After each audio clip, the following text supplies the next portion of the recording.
Welcome to my second not so improved YouTube video. Thank you for being here. I hope you like this makeover. I was commissioned this super old handmade trunk from a person in the neighborhood. It was very valuable to them as it belonged to their mother who passed away in 2015. They haven't been using it because it wasn't in good condition and it smelled really bad. They had it in the garage for ages as storage. It was covered in what this I believe to be like a cardboard veneer. The hardware was rusty and it was constructed in 1/2-inch plywood. It had a very dry fabric lining inside, and per what my customer told me, this trunk survived a house fire.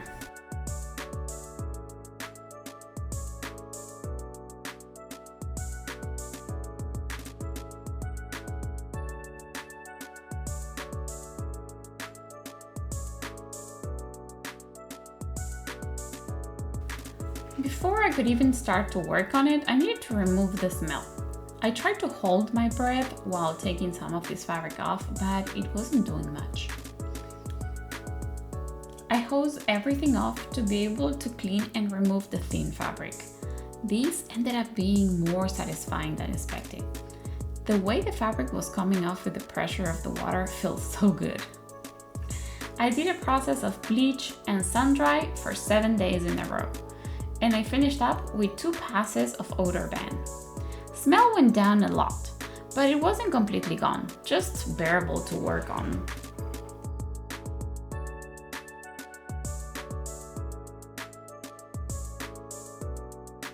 To remove the exterior, I peeled off what I could first. I scored the sides to cut the veneer as I wasn't going to be able to remove the tacks and the trim.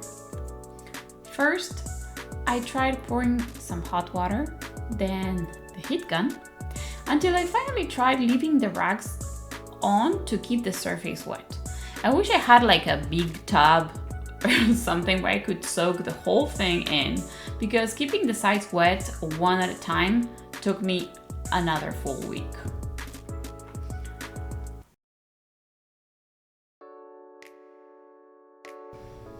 After all that soaking, I let everything dry under the sun for at least 1 full day, until I could move to the actual prep work. Once everything was completely dry, I filled a few holes from the hardware. My customer didn't want the grain filled, and to be honest, me neither. The old plywood has a beautiful pattern.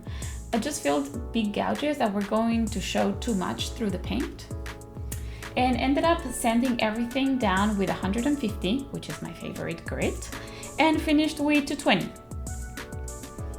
After that, I had to do some detailed sanding around the hardware as well. All right, let's go inside.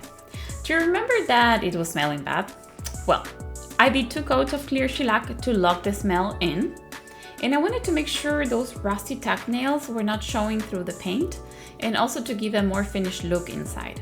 So I filled the holes with wood filler. There were too many of those tacks, and I did that on the body and on the lid as well. The top and bottom surface didn't really need it, as it was going to be covered with something I'm going to show you later on the video, so just keep watching. As I sanded the wood filler, I did 2 more coats of shellac. It might sound redundant, but honestly, I didn't want to be working inside the trunk with all that smell going away or going around, and I needed to reinforce the shellac, so I did it again.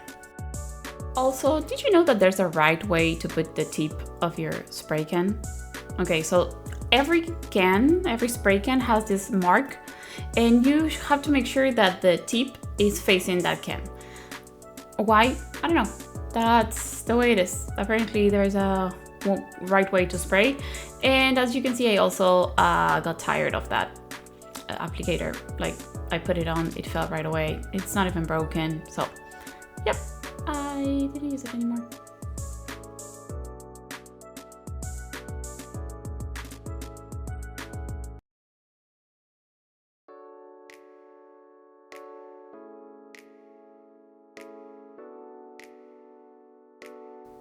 So after my last coat of shellac, I used a shellac-based primer as well in white, just to see my repairs. and ended up caulking the seams on a Saturday night on my PJs because I couldn't live with the gap. The next day I primed in white and let it dry before moving on to the rest of the exterior. I needed to address the metal appliques all around it. This was not an easy task, like nothing on this chest. I put some Rust-Oleum rust remover in gel form following the instructions, but it didn't do anything. I moved to Barkeeper's Friend and the pink stuff just to test. I was amazed by this product. It is not tested on animals and it doesn't have hazardous formula. I can't believe I had this under my sink for more than a year unopened, and it smells great. So I put it on a soft wire bristle brush and into the drill to properly clean. But honestly, it still didn't look good. I talked to my customer and we both agreed that painting it black was going to be the way to go. I used Rust-Oleum rust reformer in matte black for every metal piece, including the corners, the hinges, the locks, and the arm inside. You will hear me and see me using this product a lot because I love it.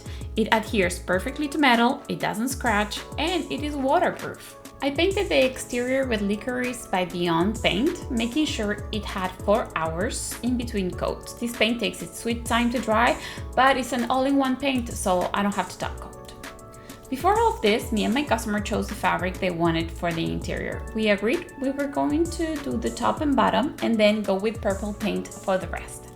I went to choose the fabric to Joann and send her the options. She ended up choosing this one with some glue in it, so she could tie her mom's favorite color and hers. With the fabric in hand, I chose the paint. I painted all in Just a Fairy Tale by Behr. Isn't this paint gorgeous? Wait till you see the whole thing together.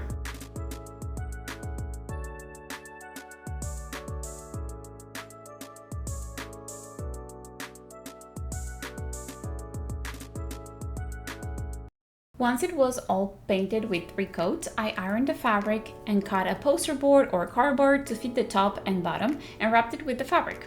I feel that this is the best way to do it, as you can cut to size and always replace it if it gets dirty or if you just want to change it, and it also gives more like a seamless look on the edges.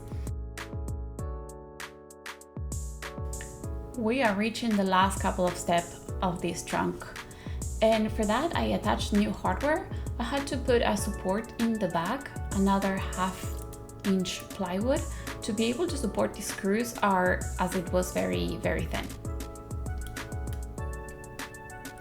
I also find better to attach hardware using a hand screwdriver instead of the drill. Sometimes these nails the screw head are very thin and they can file very easily. Here's a quick reminder of how it looked before, and this is now. I love that the wood grain is still visible. The black hardware over the black paint is stunning, and when you open it, it is really a wow effect. My customer is putting this chest at the end of their bed in their monochromatic bedroom. It is the perfect pop of color to bring joy and remember their loved ones. I am so happy I was able to play with purple. When I started to make my own money, I was buying everything in purple, so this transformation brought me so much joy. What do you think? Let me know in the comments. I'll read you. If you made it this far, I am forever grateful to you. Feel free to follow on social media. If you liked this video and you want to subscribe and like, awesome. But if you hated it, send it to someone you don't like. Show them how true pain feels like. Alright, see you on the next video. Bye!